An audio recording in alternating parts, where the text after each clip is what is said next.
नमस्कार, अभिजित भारत मधून मी रोशनी लोखंडे आणि आपण बघत आहात ARIPL प्रस्तुत न्यूज वाइब्स। नागपूरमधील बाळासाहेब ठाकरे गोरेवाडा आंतरराष्ट्रीय प्राणी संग्रहालय 2 ऑक्टोबर ते 8 ऑक्टोबर या कालावधीत वन्यजीव सप्ताह साजरा करणार आहे।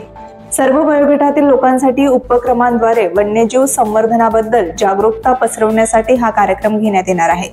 2 ऑक्टोबर रोजी उद्घाटन समारंभ, स्वच्छता मोहीम आणि गोरेवाडा प्राणी संग्रहालयातील वन्यजीव या थीमवर आधारित स्पर्धेने या उत्सवाची सुरुवात होणार आहे। इयत्ता 12वीच्या विद्यार्थ्यांसाठी महत्त्वाची बातमी समोर आली आहे। 12वीच्या विद्यार्थ्यांना परीक्षेचा फॉर्म भरण्यासाठी मुदतवाढ देण्यात आली आहे। कोणत्याही विद्यार्थ्यांचे वर्ष वाया जाऊ नये म्हणून 12वीच्या विद्यार्थ्यांना परीक्षेचा फॉर्म भरण्यासाठी मुदतवाढ देण्यात यावी अशी सूचना एकनाथ शिंदे यांनी दादा भुसे यांना दिली आहे।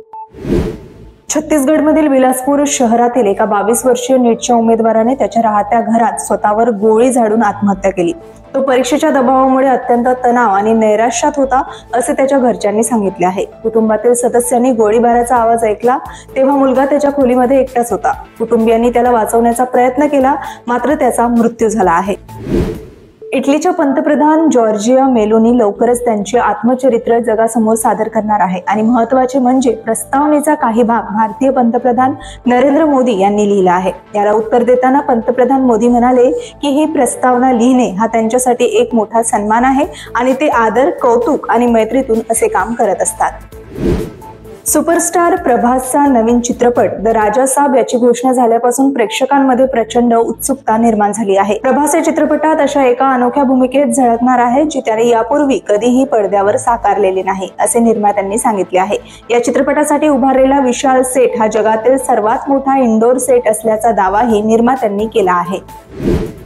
इंग्लंडचा दिग्गज अष्टपैलू खेळाडू क्रिस वोक्सने आंतरराष्ट्रीय क्रिकेटमधून निवृत्तीची घोषणा केली आहे। 15 वर्ष इंग्लंडचे प्रतिनिधित्व केल्यानंतर आता त्याने सोशल मीडियावर एक पोस्ट शेअर करत आंतरराष्ट्रीय क्रिकेटचा निरोप घेत असल्याचे जाहीर केले। 36 वर्षीय वोक्सने इंग्लंडचे तिन्ही क्रिकेट प्रकारात प्रतिनिधित्व केले आहे। तर हे होती आजची न्यूज वाइब्स। आपण पुन्हा भेटूया नवीन घडामोडींसह। तोपर्यंत बघत रहा अभिजित भारत। अभिजित भारत, पहुंचे हर खबर तक।